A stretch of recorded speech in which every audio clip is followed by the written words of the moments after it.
Interesting. Nope. So sadly, it's a no for me. But what the f is it? If I told you only one of these widgets was made by nothing, which one would you pick? Well, neither of them are official Nothing widgets. These were designed earlier this year by Rahul, a visual artist and Nothing community member who is actually responsible for helping create the viral snake game concept.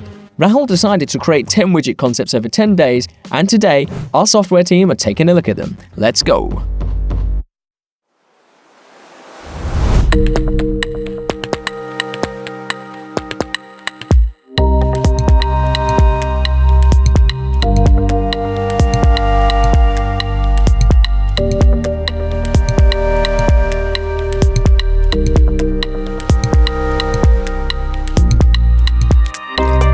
When I was growing up, I remember seeing this on someone's Mac laptop, and I thought it was just the coolest thing ever. There are certain apps that just time out way quicker than you want, whether it's like looking at a recipe or something like this. It looks like the icon is kind of sitting in the center because the handle's coming out a touch and we've got the underline underneath. I don't think it's perfectly centered in the circle. I think in a case like this, it might be worthwhile just to have the coffee cup always appear full when it's toggled on. Maybe you can even have it slowly sink down as it gets closer to the end of the time. Having it go from the circular widget to a kind of 2x1, is it going to be able to fill that space? Well, a lot of the times people are just filling up every space they can get. Probably just needs to maybe be in an expanded widget, maybe with additional buttons to cycle up and down the time. Why is it living on the home screen? Is that the place for it? If it was in the quick setting panel, maybe that would be more fitting. We need to be able to justify our widgets and why we're providing them to users and what's the benefit they're gaining from it. Okay, spin a widget.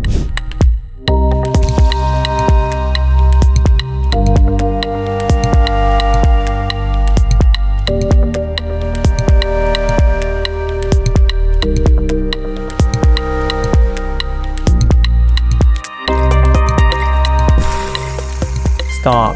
This is incredible. Very interesting. I really like this one. This is probably the most off-the-wall concept of the whole series. First of all, I can say I can 100% picture Carl coming by my desk and saying, we need to push a fidget spinner and we need it yesterday. Wow, he came up with these cool names, dude. Echo Rotor, Ghost Spin. This is the kind of society we live in now, isn't it, though, where that sort of thing is probably quite exciting for people to collect fidget spinners. I'm already imagining the haptics I would feel as I spin this on my home screen. Avoid opening Instagram for 7 days. These might be a bit extreme. I don't think Zuck would be very happy with us if we explicitly called out Instagram, but maybe we would let users pick their app of choice not to use for a week. In that sense, we can sidestep legal considerations. It's like the feeling of motion is so perfect. It's doing the thing where like a wheel looks like it's spinning backwards because it's spinning too quickly. It's such a nice effect to see well executed in an animation. Mega satisfying. That's something about fidget spinners, isn't it? Like the tactile feel, how easy it is to get a huge amount of motion. Am I going to get any of that on a screen though? Can a screen be as fun as this? I'm doubtful. Next widget is Age in Motion.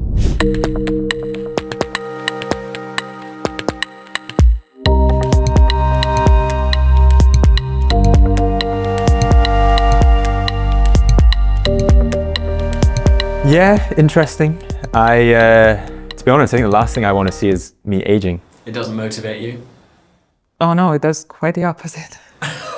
Just creates pressure, not necessarily reminds me that every second counts and makes me want to make better use of that time. If you're someone who is anxious about achieving enough in your lifetime, this is probably not going to make things any better for you. I think the idea behind it is really interesting. But would it give me anxiety? Probably quite a lot. But what wouldn't give me anxiety is knowing that I'm in for a chance of winning a Phone 3a Pro right here on our YouTube channel. Be sure to drop into the comment section below and tell us which of these widgets was your favorite. T's and C's are in the description. Best of luck. I love how it says, watch yourself age in real time. Could be just like a mirror. My bachelor's thesis project was about this very topic. How do we visualize time, like the passage of time, and then how do we relate that to yourself, like to your own lifespan? There's a whole kind of thing around memento mori and kind of keeping this fact or this knowledge kind of present and how much more present it can make you living your own life. And I think something like this would be amazing. Just the Seconds counting kind of like lacks context. How different is this from just looking at the clock? Also, there are limitations to how quickly widgets can refresh on your home screen to save battery. So it might be a little distracting as well. Like several frames per second change. I can already hear our devs screaming at us to be mindful of conserving battery life. So our next one is Clipboard widget.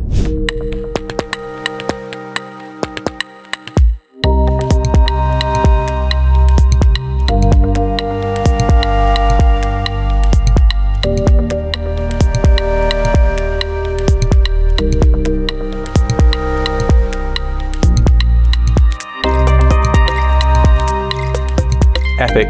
I don't know why we haven't done this already. Because the clipboard functionality on Gboard is kind of lacking. The downside with that one, I think, is your items get cleared out quite quickly. What Rahul is solving with this widget, basically, is a way to have your clipboard persist longer than what Google deemed secure and good enough. Fingerprint unlock, I think, just illustrates that he's thinking about maybe there's some, secret stuff that people don't want prying eyes to find. So Immediately you are probably going to copy passwords and copy things like that. And you're most likely going to want to have those hidden from people using your phone. So having that extra bit of security is good. And obviously we're looking at it full screen here, so I'm imagining if this was actually on my screen, would the text be super small? What is this? Widgets. Next up, we have system info.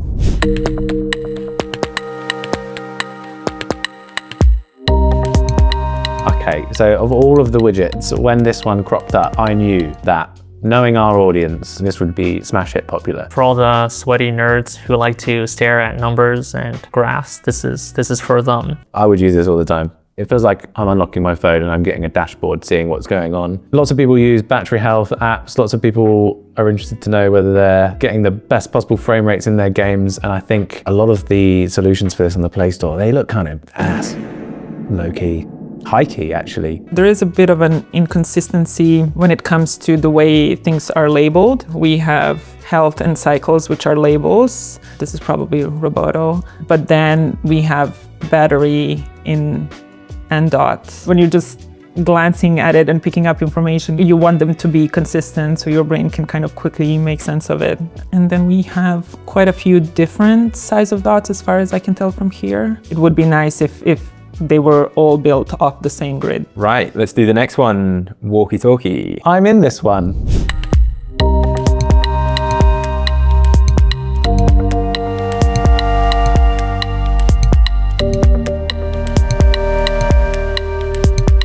Bro, this feels like a secret agent gadget.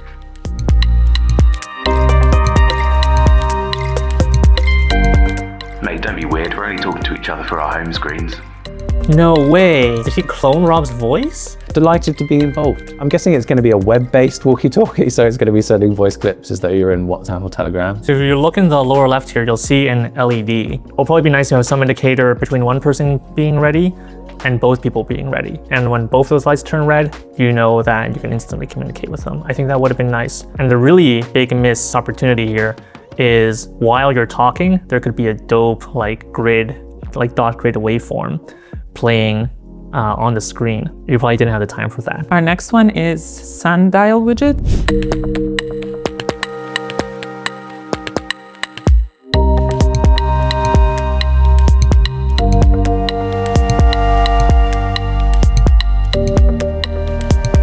This is so cool. I'm liking this. This is something I can see myself using. I feel like there's an opportunity here to be a little bit stronger with the information that we're displaying. Maybe the visualization. I know the red is a really strong nothing color, but sometimes it is quite a big alert warning. Nothing has a really good secondary yellow that could fit quite nicely here. Once again, the text in this widget, like the way it's presented, is way too small. Maybe you don't even need to write minutes as a whole. You could just do 4 min, or again, just show the numbers like counting down and go into the seconds. This way you could be much stronger with a label and use less of like the 2 lines going across the one by one. Text just introduces so many problems. What does it look like in German or Chinese? Every time we place text on one of our screens, we need to consider how it's translated into every language. Because when you have so many widgets with text on them, it can make your home screen look really text heavy. So always trying to strike a balance between relying just on the visuals or falling back to rely on text. Let's go on the Chrono widget.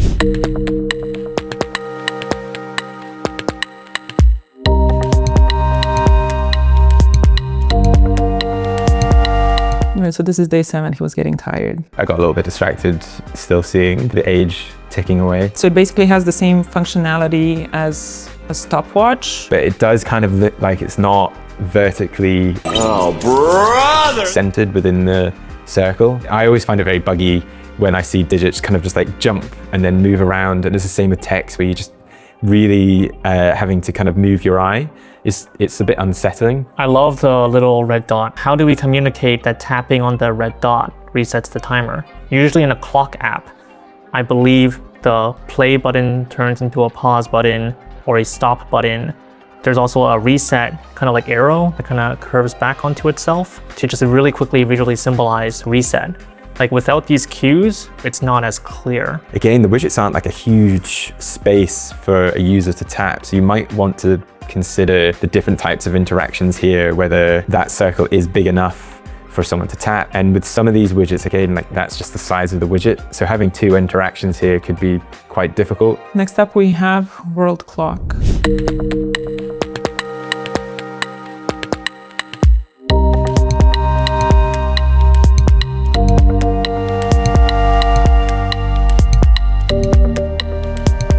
To quickly see the best time to chat to someone by moving a slider left and right. Sounds great. It would have been cool to see the shadow, like wave, move across it as you swiped the time back and forth. But when London is added, I would kind of want it to reshuffle and sit between New York and Dubai. So they're kind of sitting in the appropriate place tied to their actual time zone. So it says 10:06 p.m., which is the local time indicator, but then here we're seeing 22:06.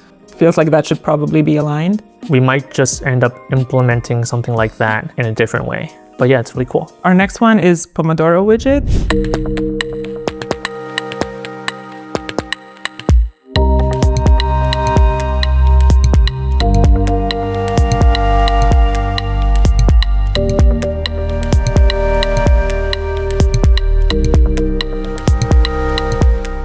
This is really cool. Why haven't we done this yet? This is something I would absolutely use myself to concentrate. I'm not an expert in Pomodoro timers, but the general concept is you work for 25 minutes, take a break for 5 minutes, and then you repeat. It helps people be more focused. I've never tried Pomodoro method for productivity myself, but it is quite appealing to me. It feels like you have to commit to buying a dedicated little desk clock. So actually having it on my phone would probably be a nice shortcut without spending any money. I think this is something that Carl himself would love and push pretty heavily. I'm just not sure if this is the best way to display Pomodoro, like as the text. Don't even get me started on the end dot. Ooh, end dot. Maybe even breaking up the minutes and seconds to be vertical here would have been a better use of space. Perhaps Rahul felt constrained by the own grid he created. And like perhaps this was just a leftover spot for the Pomodoro. This could be something that would work much better as like a 2x2, like a full square. I actually like this one. Yeah, I could potentially try this one because I don't take breaks frequently enough. 5-minute break after 25 hours, see?